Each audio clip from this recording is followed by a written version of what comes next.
بسم اللہ الرحمن الرحیم نحمدہ ونصلی ونسلم علی رسولہ الکریم اما بعد فاعوذ باللہ من الشیطان الرجیم بسم اللہ الرحمن الرحیم وَإِذْ قَالَ إِبْرَاهِيمُ رَبِّ اجْعَلْ هَذَا الْبَلَدَ آمِنًا وَاجْنُبْنِي وَبَنِيَّ أَن نَّعْبُدَ الْأَصْنَامَ رب إنهن أضللن كثيرا من الناس فمن تبعني فإنه مني ومن عصاني فإنك غفور رحيم ربنا إني أسكنت من ذريتي بواد غير ذي زرع عند بيتك المحرم ربنا ليقيموا الصلاة فاجعل أفئدة من الناس تهوي إليهم وارزقهم من الثمرات لعلهم يشكرون ربنا إنك تعلم ما نخفي وما نعلن وما يخفى على الله من شيء في الأرض ولا في السماء الحمد لله الذي وهب لي على الكبر إسماعيل وإسحاق ان ربی لسمیع الدعاء رب اجعلنی مقیم الصلاة ومن ذریتی ربنا وتقبل دعاء ربنا اغفر لی ولوالدی وللمؤمنین یوم یقوم الحساب وقال رسول اللہ صلی اللہ تعالی علیہ وسلم ان اللہ سبحانہ وتعالی يرفع بهذا الكتاب أقواما ويضع به آخرين وقال رسول الله صلى الله تعالى عليه وسلم خيركم من تعلم القرآن وعلمه صدق الله مولانا العظيم رب اشرح لي صدري ويسر لي أمري واحلل عقدة من لساني يفقه قولي اللهم صل على محمد وعلى آل محمد كما صليت على إبراهيم وعلى آل إبراهيم إنك حميد مجيد اللهم بارك على محمد وعلى آل محمد كما باركت على إبراهيم وعلى آل إبراهيم إنك حميد مجيد میرے انتہائی واجب الاحترام علاقے کے معزز مہمانان گرامی اور جامع مسجد سلیمانیہ کے تمام نمازیوں، اس وقت کی اس نشست میں بچوں کا قرآن مجید سن کر اور مختلف لہجوں میں جو انہوں نے پڑھا اور سن کر بے انتہا مسرت اور خوشی ہوئی ہے، اور یوں سمجھیے کہ میرے پاس الفاظ نہیں ہیں کہ میں کن الفاظ سے اس خوشی کا آپ کے سامنے اظہار کروں، اس لیے کہ بچوں نے جیسا پڑھا اور خوبصورت آواز اور خوبصورت انداز اور خوبصورت لہجے سے پڑھا، یہ وہی شخص سمجھتا ہے جس کی قرآن مجید کے ساتھ کچھ مناسبت ہو، جس کو قرآن کے ساتھ ذوق اور شوق ہوگا اسے پتہ چلے گا کہ یہ بچہ کون سے قاری کا لہجہ پڑھ رہا تھا، اس نے کون سا لہجہ لگایا ہے، اس نے کون سے انداز سے پڑھا ہے، اس نے کون سے طریقے سے پڑھا ہے۔ جس شخص کو ذوق نہیں ہے، شوق نہیں ہے، شغف نہیں ہے، وہ تو یہی کہے گا کہ 20 بچوں نے قرآن کی تلاوت کی، پتہ نہیں 20 بچوں سے کیوں تلاوت کرائی، ایک ہی سے کافی تھی۔ لیکن جس طرح سے ہر پھول کی خوشبو الگ ہوتی ہے، ہر پھول کا رنگ الگ ہوتا ہے، اس طرح سے اللہ کی قسم مجھے ان بچوں میں سے ہر ایک کی خوشبو الگ الگ محسوس ہو رہی تھی۔ میرا اپنا خود بھی ذوق ہے الحمدللہ ثم الحمدللہ، میں تحدیث بن نعمہ کے طور پر عرض کرتا ہوں، میرے رب کا فضل ہے، شکر ہے، جو ساتھی میرے مجھ سے ایک مناسبت رکھتے ہیں، میرا اپنا خود قرآن سے بہت اچھا ذوق ہے۔ تو ان ایک ایک بچے کے لہجے کو میں جانتا ہوں کہ آخر والا جو بچہ تھا اس نے سدیش صاحب کا لہجہ پڑھا، اس نے ماہر المعقری صاحب کا لہجہ پڑھا، اور اس کے بعد عبداللہ الجوہانی کا اس نے لہجہ پڑھا۔ بہت شاندار انداز سے، بہت خوبصورت لہجوں سے ان بچوں نے قرآن پڑھا۔ تو بات یہ ہے کہ بات ذوق کی ہے، کسی کا ذوق کس میں ہے، کسی کا ذوق کس میں ہے، کسی کا ذوق کس میں ہے۔ وَلِلنَّاسِ فِي مَا يَعْشَقُونَ مَذَاهِبُ، ایک شاعر کہتا ہے کہ ہر شخص کا ذوق مختلف ہے، کسی کا شعر میں دل لگتا ہے، کسی کا موسیقی میں دل لگتا ہے، کسی کا گانے میں دل لگتا ہے، کسی کا قوالی میں دل لگتا ہے، کسی کا قرآن میں دل لگتا ہے۔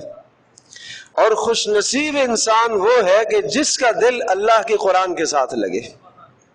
کیوں؟ پیارے پیغمبر صلی اللہ تعالی علیہ وسلم، میں ایک بات عرض کروں گا، مجھے اس سے بڑی سخت تکلیف ہوتی ہے جب کوئی بھی بچہ آ کے نعت پڑھے اور پیارے پیغمبر صلی اللہ تعالی وسلم کا نام لے تو کسی کی زبان پر صلی اللہ علیہ وسلم نہیں آتا۔ میرا اپنا ذاتی مزاج ہے، مجھے سخت اس بات سے تکلیف ہوتی ہے۔ اس لیے تکلیف ہوتی ہے کہ رسول پاک صلی اللہ تعالی علیہ وسلم کا ارشاد گرامی ہے، آپ نے فرمایا بخیل جانتے ہو؟ صحابہ نے کہا اللہ کے رسول جو خرچ نہ کرے، جو مال کہیں نہ لگائے، یہ بخیل ہے۔ آپ نے فرمایا یہ بخیل ہے، کائنات کا سب سے بڑا بخیل وہ ہے جس کے سامنے میرا نام آئے اور صلی اللہ علیہ وسلم نہ کہے، وہ سب سے بڑا بخیل ہے۔ تو اس لیے پیارے پیغمبر صلی اللہ تعالی علیہ وسلم کا جب بھی مجلس میں نام آئے، یہ اپنے ذمے لازم سمجھو، ایک مرتبہ اس مجلس میں رسول پاک صلی اللہ تعالی وسلم پر صلی اللہ علیہ وسلم کا کلمہ کہنا اس مجلس پر فرض ہے۔ نہیں کرو گے گنہگار ہو جاؤ گے۔ جن بچیوں نے حدیث پڑھی ہے، بخاری شریف پڑھی ہے، وہ دیکھتی ہیں کہ ایک صفحے پر بخاری شریف یا کسی بھی حدیث کی کتاب کو آپ اٹھائیں، وہاں اگر مصنف صاحب کتاب رسول اکرم صلی اللہ علیہ وسلم کا نام 20 مرتبہ لکھتا ہے تو 20 مرتبہ صلی اللہ علیہ وسلم ساتھ لکھے گا۔ وہ نہیں کہے گا کہ سواد ڈال دیتے ہیں، میرے پاس وقت نہیں ہے، سواد ڈال دیتے ہیں، سلم ڈال دیتے ہیں، اختصار سے کام لے لیتا ہوں، سیاہی کم ہو جائے گی، وقت بچ جائے گا۔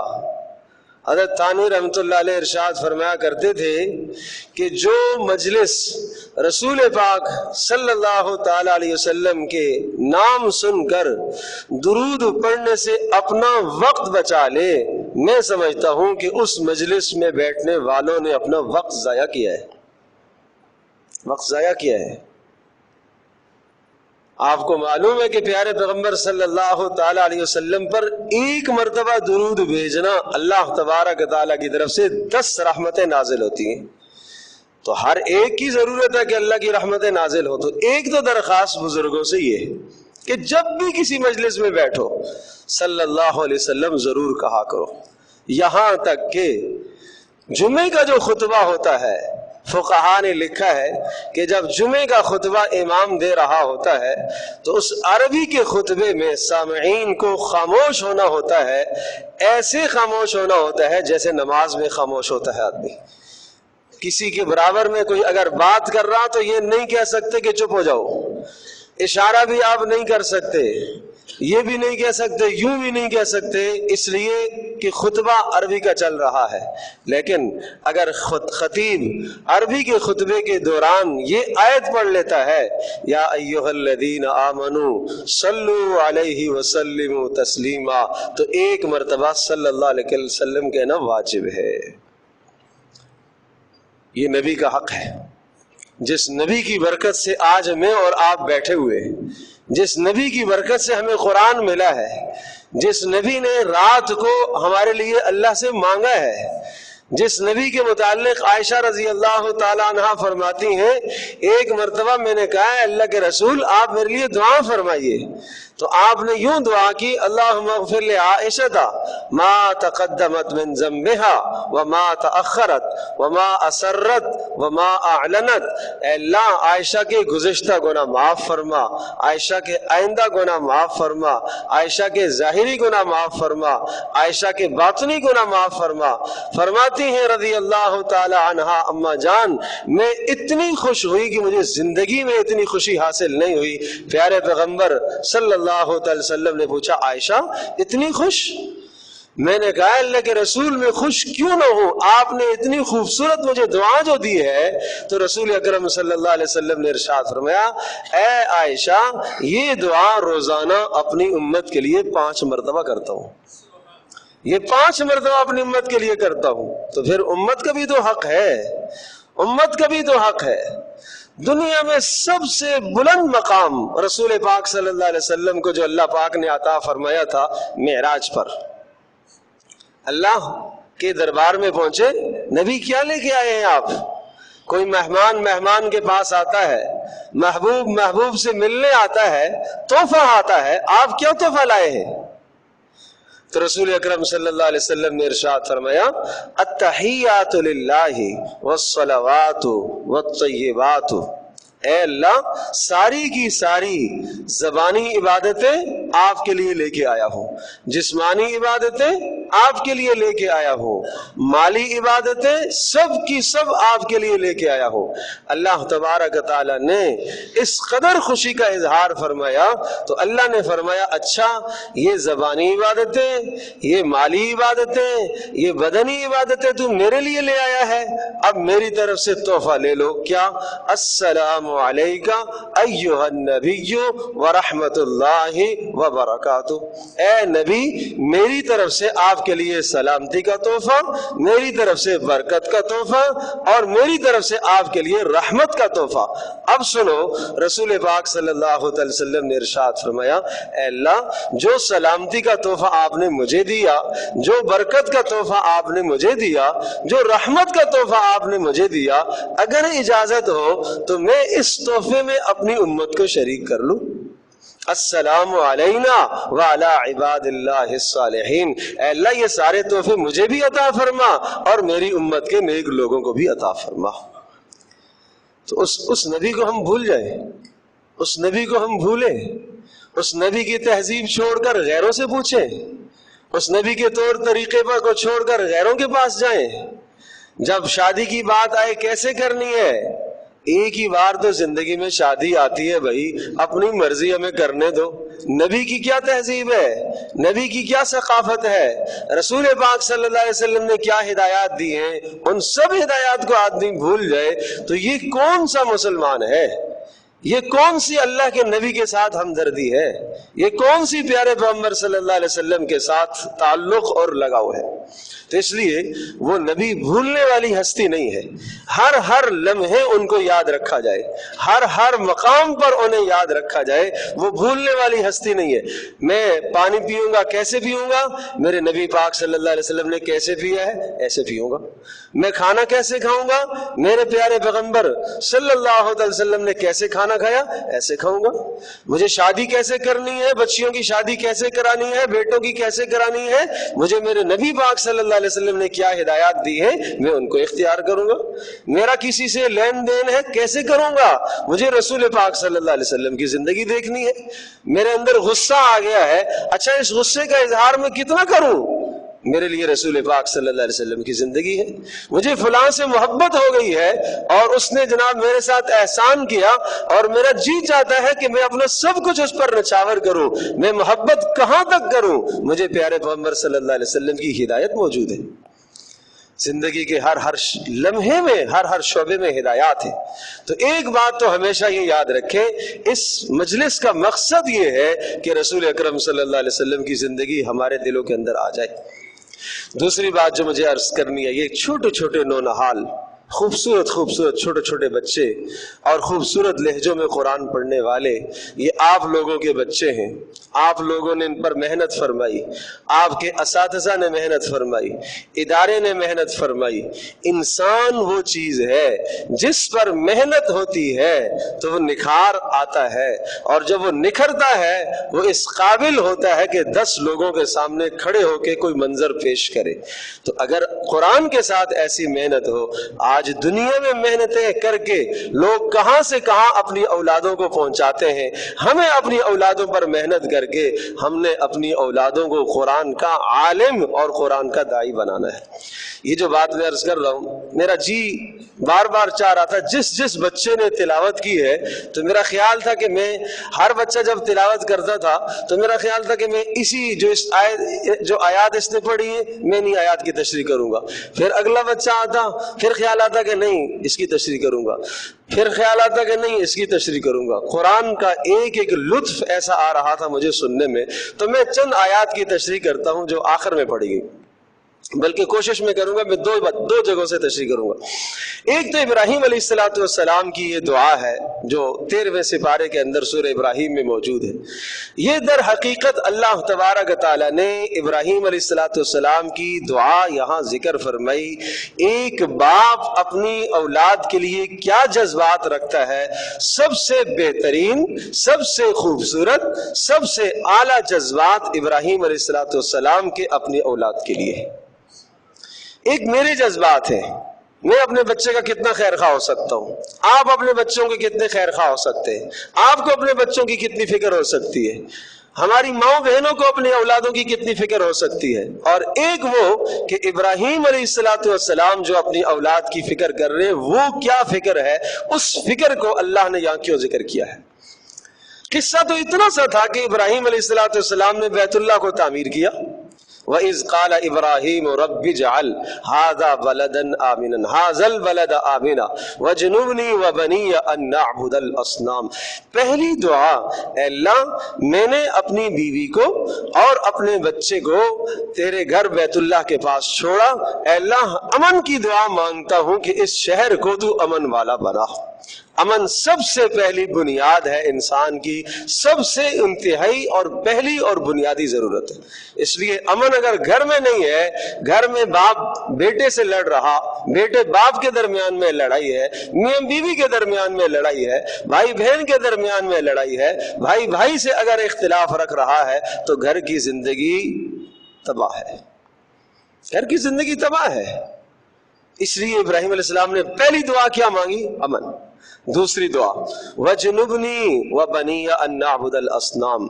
نبی وہ ہستی ہوتی ہے کہ جو پیدا ہونے سے لے کر دنیا سے رخصت ہونے تک ایک ایک لمحہ براہ راست اللہ کی طرف سے وحی اس کے پاس، اللہ کی طرف سے اس کی تربیت ہو رہی ہوتی ہے. نبوت سے پہلے بھی اللہ کی تربیت میں ہوتا ہے اور نبوت کے بعد تو وحی کا سلسلہ چل رہا ہوتا ہے. پھر بھی ابراہیم کہہ رہے اللہ مجھے بھی اور میری اولاد کو بتوں کی پوجا سے محفوظ کر لے. اللہ مجھے بھی اور میری اولاد کو بتوں کی پوجا سے محفوظ کر لے.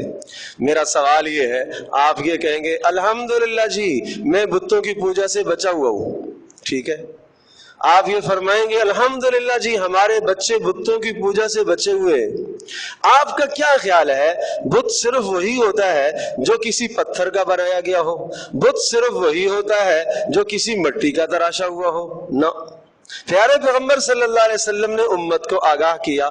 آپ نے فرمایا مجھے یقین ہے اب میری امت ان پتھروں کی بتوں کی پوجا نہیں کر سکے گی، میں ایسا دین لے کے آ گیا ہوں. لیکن ایک اور چیز جس کا مجھے خدشہ ہے، اور بت ہے تمہارے اندر، وہ تمہارے دلوں میں موجود ہے بہت سارے بت. مال بت ہے. اگر ایک شخص مال کی محبت میں آ کر اللہ کے حکم کو چھوڑ رہا ہے تو یہ شرک میں مبتلا ہے. ایک آدمی اولاد کی محبت میں آ کر اللہ کی نافرمانی کر رہا ہے تو اس نے اپنی اولاد کو معبود بنایا ہوا ہے. ایک آدمی اپنی بیوی کی محبت میں آ کر اللہ کے حکم کو چھوڑ رہا ہے تو اس نے اپنی بیوی کو محبوب نہیں بنایا، معبود بنایا ہوا ہے. معبود اللہ ہے. معبود صرف اللہ ہے، مال معبود نہیں ہے۔ مال سے محبت فطرت، اولاد سے محبت فطرت، اقتدار سے محبت فطرت، آدمی کو اپنے کاروبار سے محبت فطرت، یہ سب چیزیں فطرتی محبتیں ہیں۔ اپنے گھر سے آپ کو محبت ہے، قرآن منع نہیں کرتا۔ قرآن یہ کہہ رہا ہے اگر تمہیں تمہاری اولاد کی محبت، خاندان کی محبت، بیوی بچوں کی محبت اور گھر کی محبت، تجارت کی محبت، بڑے بڑے محلات کی محبت، احب الیکم من اللہ ورسولہ وجہاد فی سبیلہ فتربصوا، اگر ان سب چیزوں کی محبت تمہارے نزدیک اللہ اور اس کے رسول کی محبت سے زیادہ ہو گئی تو پھر اللہ کے عذاب کا انتظار کرو، پھر اللہ کا عذاب آئے گا، اس لیے کہ تم نے معبود بنا لیا ان کو۔ تو ابراہیم کیا کہہ رہے ہیں کہ اے اللہ مجھے اور میری اولادوں کو بتوں کی پوجا سے بچا، نہ ہم مال کو بت بنائیں، نہ ہم اولاد کو بت بنائیں، نہ ہم اپنے منصب کو بت بنائیں، بس صرف فرق یہ ہوگا یوں اولاد کی محبت ایک طرف اللہ کی محبت، اگر اولاد کی محبت کرتے ہوئے اللہ کی نافرمانی ہو رہی ہے تو ہم اولاد کی محبت کو پیچھے کر دیں گے، اللہ کی نافرمانی نہیں کریں گے، یہ ہمارا معیار ہونا چاہیے۔ ایک جگہ مال میرے سامنے آیا، بڑا منافع آ رہا ہے، لیکن مال کی مجھے محبت ہے، میرا جی چاہتا ہے یہ مال میرے پاس ہونا چاہیے، لیکن اس مال کو کمانے کے ساتھ اللہ کی نافرمانی ہو رہی ہے، اب میں مال کی محبت کو پیچھے کر دوں گا، مجھے اللہ کی محبت کو آگے لانا ہے۔ یہ صحابہ کا مزاج تھا۔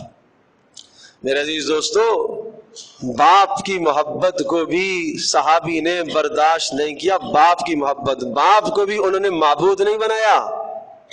سنیے گا میری بات، باپ کو معبود نہیں بنایا۔ بدر کے موقع پر ابو عبیدہ بن جراح رضی اللہ تعالیٰ عنہ ایک صحابی ہیں، عشرہ مبشرہ میں، باپ کافروں کی طرف سے لڑ رہے تھے۔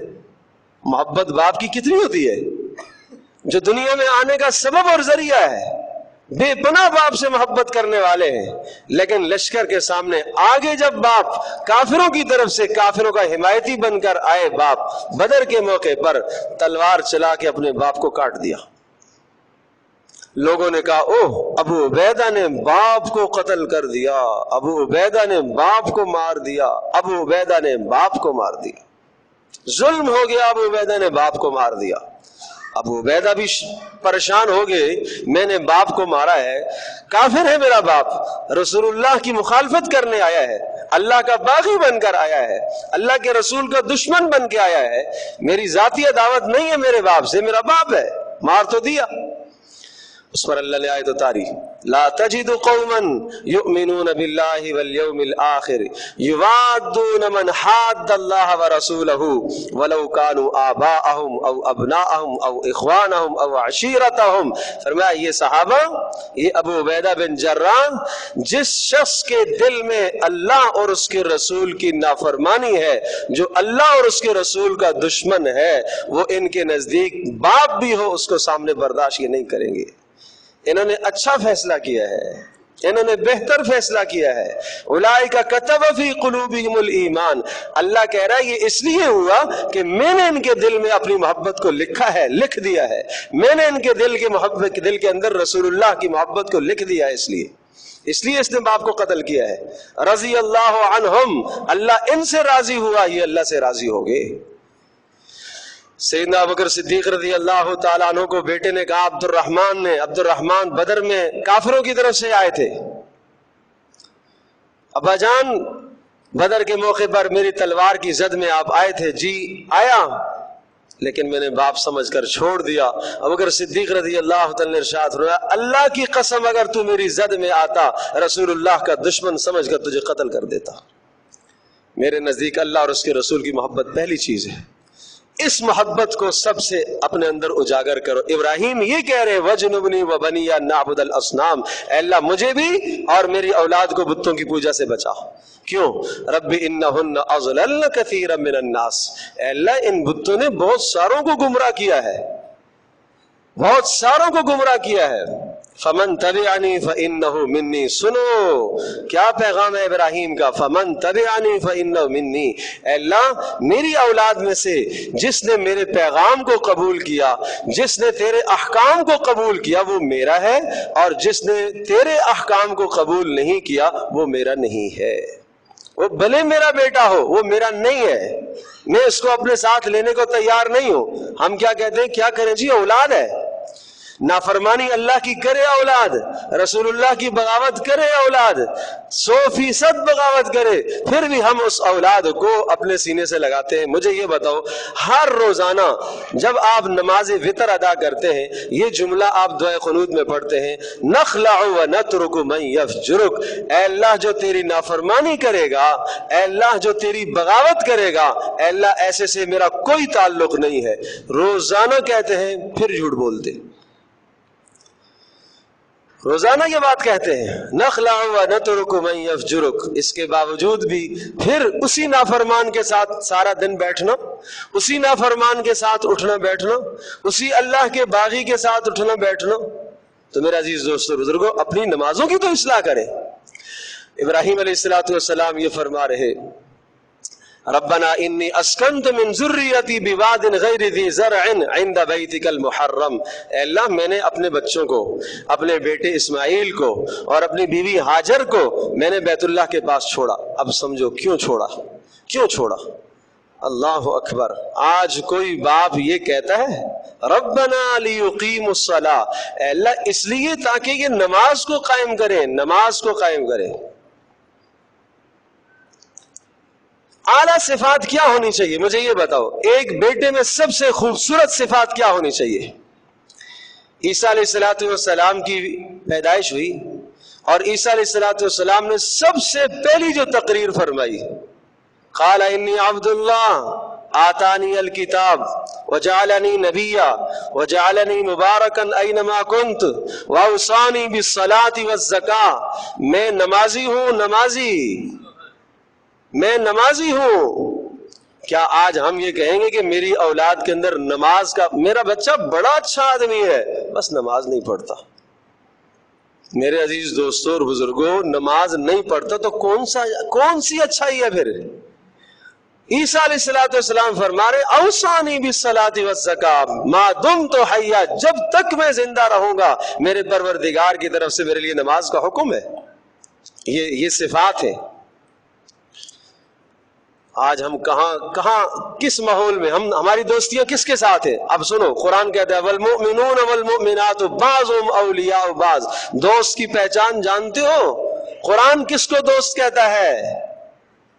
والمؤمنون والمؤمنات بعضهم اولیاء بعض. نمبر 1, یأمرون بالمعروف, دوست وہ ہوتا ہے جو نیکی کا حکم کرتا ہے, وَيَنْهَوْنَ عَنِ الْمُنْكَرِ, گناہ سے روکتا ہے. نمبر 3, وَيُقِيمُونَ الصَّلَاةَ, دوست نماز قائم کرایا کرتا ہے, دوست نمازی ہوا کرتا ہے. یہ ہمیں سمجھایا جا رہا ہے کہ ہم اپنے بچوں کے لیے ایسے دوستوں کا انتخاب کریں. فَاجْعَلْ أَفْئِدَةً مِّنَ النَّاسِ تَهْوِي إِلَيْهِمْ وَارْزُقْهُم مِّنَ الثَّمَرَاتِ لَعَلَّهُمْ يَشْكُرُونَ.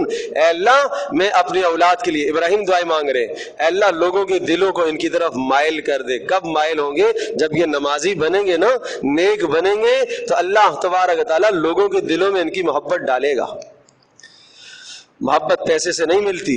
ان الذین آمنوا وعملوا الصالحات سیجعل لهم الرحمن ودا, جو ایمان لاتا ہے اور اعمال صالحہ اور نماز کا پابند رہتا ہے, اللہ پاک لوگوں کے دلوں میں اس کی محبت ڈالتا ہے. پھر محبت کے فیصلے تو اوپر سے آتے. ابراہیم کہہ رہے ہیں کہ اللہ نماز کی بنیاد پر لوگوں کے دلوں میں ان کی محبت ڈال. اور پھر اللہ پاک کا شکر ادا کیا ابراہیم علیہ السلام نے کہ اللہ تو نے مجھے اسماعیل اور اسحاق تو نے مجھے اولادیں عطا فرمائی. اے اللہ تیرا شکر ہے. یہ ماں باپ کی ذمہ داری ہے کہ اولادوں کو کی نعمت اللہ نے جو عطا فرمائی ہے شکر ادا کرو. اور شکر کا مطلب یہ ہوتا ہے آدمی یہ کہے کہ یہ میری حیثیت سے زیادہ اللہ نے مجھے انعام دیا ہے, میں اس کا مستحق نہیں ہوں. ابراہیم بھی کہہ رہے وہب علی, اللہ نے مجھے گفٹ دیا ہے, میں مستحق نہیں تھا, اللہ نے مجھے ہبہ دیا ہے. ان ربی سمیع الدعاء. اور پھر آخری دعا سنو, کیا خوبصورت دعا ہے, کیا خوبصورت دعا ہے. ہم دعا کرتے ہیں اللہ بس میرے بیٹے کے کاروبار سارے بنا دے. ابراہیم کیا کہہ رہے ہیں؟ ربی جعلنی مقیم الصلاۃ، اے اللہ مجھے نماز کا پابند بنا. نبی ہے بھائی، نبی. اے اللہ مجھے نماز کا پابند بنا. ومن ذریتی، اے اللہ میری اولاد کو بھی نماز کا پابند بنا، مجھے اور میری اولاد کو نماز کا پابند بنا. کتنی اہم دعا ہے، کتنی اہم دعا ہے. دو مقام پر اللہ پاک نے ابراہیم علیہ السلام کی ان دعاؤں کو ذکر فرمایا، ایک 13ویں سپارے میں، ایک پہلے سپارے میں. پہلے سپارے میں تو بڑے عجیب کلمات ہیں. وہاں جب ابراہیم علیہ السلام نے آگے چھوڑا، یہ تو اس وقت کی بات ہے جب بیت اللہ تعمیر ہو چکا تھا، تو پھر یہ دوبارہ اس کی دعائیں ہیں. ابراہیم علیہ السلام نے پھر سے دعائیں فرمائیں. اور ایک اس وقت دعا ہے جب بچے کو چھوڑا اور چھوڑ کر واپس شام کی طرف چلے گئے، اور اللہ کی طرف سے حکم تھا کہ یہاں رکنا آپ نے نہیں ہے. سنگلاخ پہاڑیوں کے بیچ میں آ کے چھوڑا ہے، اور راستے میں آتے آتے جبریل ساتھ تھے، اور جبریل سے پوچھا، جہاں کوئی مناسب جگہ نظر آتی جبریل سے کہتے یہاں چھوڑ دوں؟ نہیں. یہاں چھوڑ دوں؟ نہیں. یہاں چھوڑ دوں؟ نہیں. 4 پہاڑیوں، صفا، مروہ، جبل ابی قبیس، جبل ہند، 4 پہاڑیوں کے بیچ میں ایک ایسی جگہ آئی، سنگلاخ پتھر تھے جہاں کوئی انسانوں کی رہنے کا تصور نہیں تھا. تو ابراہیم علیہ السلام کو جبریل نے کہا یہاں چھوڑنا ہے. ایک دم سے چونک کے یہاں چھوڑنا ہے؟ ہاں یہاں چھوڑنا ہے. چھوڑا، نکل گئے واپس، پلٹ کے بھی نہیں دیکھا. الا این یا ابراہیم، ہاجر کہنے لگی کہاں؟ کچھ نہیں بولا. یہ قربانی ہے، یہ ماں بہنیں سمجھیں یہ قربانیاں ہیں دین کے لیے. یہ ابراہیم علیہ السلام کی قربانی ہے. تصور تو کرو کہ کسی ماں کو، خاتون کو، جوان خاتون کو اور اس کے شیرخوار بچے کو کسی بیابان میں چھوڑ دیا جائے اللہ کی رضا کے لیے. یہ ہاجر کی قربانی ہے.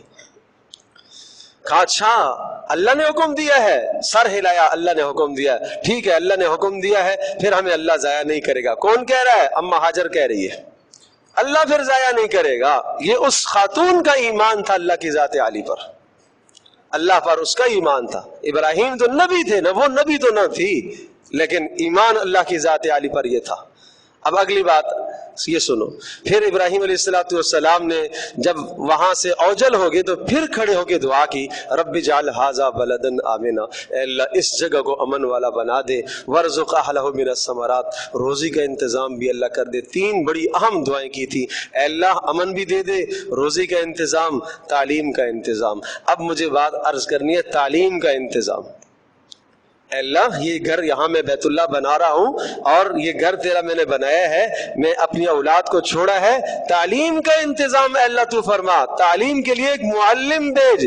ربنا وابعث فیہم رسولا، اے اللہ ایک معلم رسول بھیج. اور اس رسول کا نصاب، تعلیم کا نصاب، مسلمان کی تعلیم کا نصاب ابراہیم علیہ السلام نے نبی علیہ السلام کی آمد سے ہزاروں سال پہلے متعین کر دیا تھا. 4 کام کرے گا رسول. یہ مسلمان کا نصاب ہے، یہ مسلمان کا تعلیمی نصاب ہے. ڈاکٹر بننے والوں، انجینئر بننے والوں، بڑے بڑے عہدے حاصل کرنے والوں، اگر یہ 4 نصاب آپ کی زندگی میں، میری زندگی میں نہیں ہیں تو ہم نے اسلام کا نصاب نہیں پڑھا. نمبر 1 یتلو علیہم آیاتی، قرآن پڑھ کے سکھائے گا رسول. یہ پہلا نصاب ہے، یہ پہلا حق ہے. کیا جیسے بچوں نے پڑھا، میں یہ نہیں کہوں گا آپ ایسا پڑھیں، کیا اس کے قریب ہم پڑھنا جانتے؟ کیا ہم حروف میں فرق کرنا جانتے؟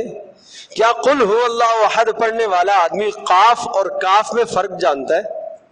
اگر پڑھ رہا ہے قل ہو اللہ، قل کہو اللہ ایک ہے، اور پڑھنے والا پڑھتا ہے قل ہو اللہ، تو مانا ہے کھاؤ اللہ ایک ہے. مانا کہاں سے کہاں پہنچے گا؟ ان فی ذلک لذکری لمن کان لہ قلب، اس قرآن میں نصیحت ہے جس کے پاس دل ہو. قلب، قاف نہیں پڑھتا، پڑھتا ہے لمن کان لہ قلب، تو معنی یہ ہو جائے گا یہ قرآن نصیحت ہے اس شخص کے لیے جس کے پاس کتا ہو. قلب دل کو کہتے ہیں، قلب کتے کو کہتے ہیں. صیف لإلاف قریش إلافهم رحلة الشتاء والصيف، صیف ہے، یہ سواد کے ساتھ ہے. صیف موسم کو کہتے ہیں، جھاڑے کا موسم، گرمی کا موسم. اور اگر سیف تلوار کو کہتے ہیں، سین کے ساتھ تلوار، سواد کے ساتھ موسم. تو ہمیں تو کچھ نہیں پتا، ہم تو سیف ہی پڑھتے ہیں اس کو. فصلی لربک وانحر، وانحر کیا معنی ہے؟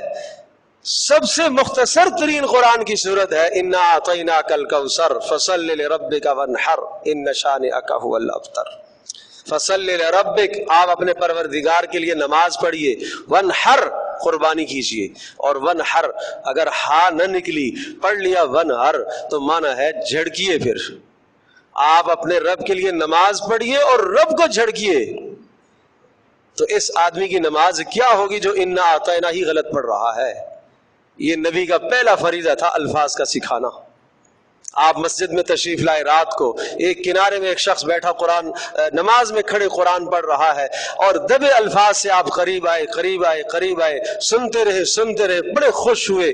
آپ نے ارشاد فرمایا جو شخص یہ چاہتا ہو اس طرح سے قرآن پڑھے جیسے میرے پر نازل ہوا، اس شخص کی طرح قرآن پڑھو۔ یہ عبداللہ بن مسعود تھے رضی اللہ عنہ۔ آپ نے معیار قرار دیا ان کی قرات کو، ابو موسیٰ اشعری کی قرات کو معیار قرار دیا۔ آپ نے فرمایا ابو موسیٰ اشعری کے خاندان والے کیا خوب قرآن پڑھتے ہیں، ان کے گھروں کے پاس سے میں گزرتا ہوں، مجھے آواز آتی ہے، میں پہچان لیتا ہوں کہ ابو موسیٰ اشعری کا گھرانہ ہے یہ۔ آج ہمارے گھروں سے قرآن کی آواز آتی ہے؟ جوانوں کو موبائلوں سے فرصت نہیں ہے، لغویات سے فرصت نہیں ہے، گانوں سے فرصت نہیں ہے، موسیقی سے فرصت نہیں ہے، دوستوں کے پاس بیٹھنے سے فرصت نہیں ہے، قرآن سے ذوق نہیں رہا۔ آج ہمارا ذوق قرآن کے ساتھ صرف کتنا ہے، کوئی مر جائے گا پڑھ لیں گے، سارے مسجد میں جمع ہو جاؤ سپارہ پڑھیں گے، اور کیا ہے دکان کھولیں گے وہاں پڑھ لیں گے، اور کیا ہے کوئی اور مصیبت آئی مولوی صاحب وظیفہ بتا دینا، کوئی آیت بتا دینا، وہ پڑھ لیں گے بس۔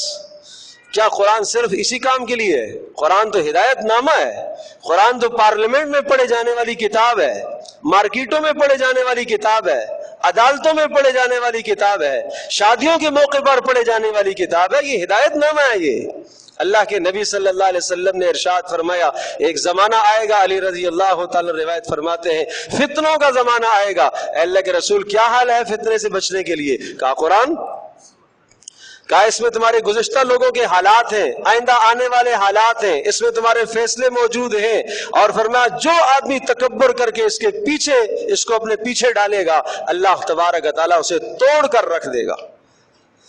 اور فرمایا من قال به صدقہ، جس نے اس قرآن کی بات کہی اس نے سچ کہا، اور جس نے اس کو سامنے رکھ کر زندگی گزاری اس کو جنت کی طرف لے کے جائے گا، جس نے اس کو پس پش ڈالا اس کو یہ جہنم کی طرف ہانک کر لے کے جائے گا۔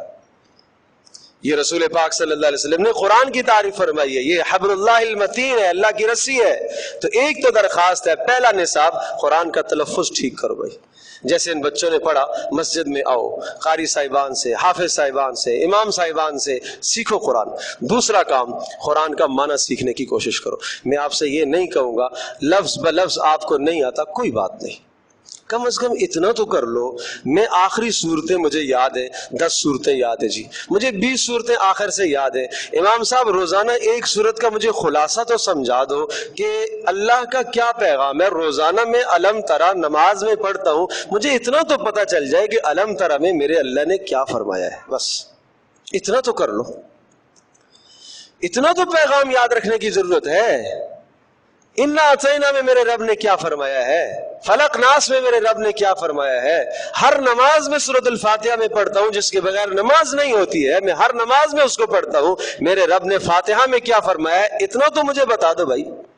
تو یہ معنی سیکھنے کی کوشش کرو اس طرح سے۔ تیسرا کام، جب معنی بھی سیکھ لیا پھر تزکیہ نفس، تزکیہ نفس اس قرآن کے ذریعے سے یہ دلوں کے روگ کو دور کرتا ہے، یہ دلوں کو کے زنگ کو ہٹاتا ہے۔ رسول پاک صلی اللہ علیہ وسلم نے ارشاد فرمایا دلوں کو زنگ لگتا ہے جیسے لوہے کو زنگ لگتا۔ پوچھا گیا اللہ کے رسول زنگ کا کیا حل ہے، کیسے دور کریں گے؟ آپ نے 3 باتیں بتائی ہیں۔ نمبر 1 فرمایا قرآن کی تلاوت، نمبر 2 اللہ کا ذکر، نمبر 3 موت کی یاد۔ ان 3 چیزوں سے تمہارے دلوں کا زنگ اترے گا، اور اس سے سب سے مؤثر ذریعہ قرآن کی تلاوت ہے جس سے انسان کے دل کا زنگ اترتا ہے۔ میرے عزیز دوستوں، بزرگوں، ماں بہنوں، مجھے اتنی بات بتاؤ، عمر بن خطاب رضی اللہ عنہ کا آپ نے نام سنا ہے، کون نہیں جانتا؟ مجھے یہ بتاؤ کہ کب نکلے تھے، کہاں جا رہے تھے؟ رسول پاک صلی اللہ علیہ وسلم کو قتل کرنے کے لیے۔ کیا کائنات میں اس سے کوئی بڑا جرم ہے جو اللہ کے رسول پر تلوار اٹھائے؟ اللہ کے نبی نے فرمایا سب سے کائنات میں بدبخت انسان وہ ہے جو رسول کو قتل کرے یا جس کو اللہ کا رسول قتل کرے. اپنی تلوار سے رسول کا خون کرے یا اس کی تلوار سے رسول مارا جائے. یہ تباہ آدمی ہے. عمر کیا ہے؟ دل کے اندر زنگ چھایا ہوا ہے, کفر بھرا ہوا ہے, نبی کی نفرت بھری ہوئی ہے. کیا ہے؟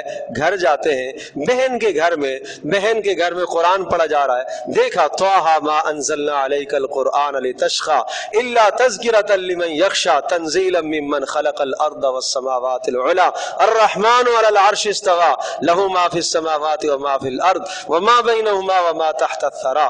یہ الفاظ پڑھے, دل کی کایا پلٹ گئی. گھنٹے نہیں لگے, لمحے لگے, لمحے. دل کیسے بدلا؟ قرآن سے دل بدل گیا. اب آئے رسول پاک صلی اللہ علیہ وسلم کی خدمت میں. اللہ کے رسول کچھ وقت پہلے یہ تھا کائنات میں جتنے بھی چہرے ہیں سب سے مبغوض ترین اور میرے نزدیک بدترین اور برا چہرہ آپ کا تھا. اب کائنات میں سب سے محبوب چہرہ میرے نزدیک آپ کا ہے. کیسے بدلے؟ قرآن سے. یہ قرآن دل کے زنگ کو اتارتا ہے. پڑھو تو صحیح اس کو اللہ کا کلام سمجھ کے پڑھو. تو یہ تزکیہ نفس ہے. دل سے دنیا کی محبت, حسد, کینہ, بغض یہ سب نکالو, اور پھر رسول پاک صلی اللہ علیہ وسلم کی تعلیمات, آپ کی سنتیں. یہ 4 کام ہیں, یہ 4 نصاب ہیں. نبی کی سنتوں کو سیکھو, قرآن کے الفاظ سیکھو, قرآن کا معنی سیکھو, تزکیہ نفس کرو, اور رسول اکرم صلی اللہ علیہ وسلم کی سنتیں سیکھو. آپ کے کھانے کا انداز, پینے کا انداز, بیٹھنے کا انداز, چلنے کا انداز, زندگی کا ہر لمحہ. قربان جاؤں صحابہ کی کیا محنتیں تھیں. صحابہ عبداللہ بن عمر رضی اللہ تعالیٰ عنہ راستے میں چلتے چلتے یوں بیٹھ جاتے ہیں. کسی نے کہا کیوں بیٹھے ہو؟ کہا رسول پاک صلی اللہ علیہ وسلم ایک دن یہاں بیٹھے تھے, مجھے حاجت تو نہیں تھی بیٹھنے کی, لیکن میرے پیارے نبی یہاں بیٹھے تھے, میں نے کہا میں بھی بیٹھ جاؤں.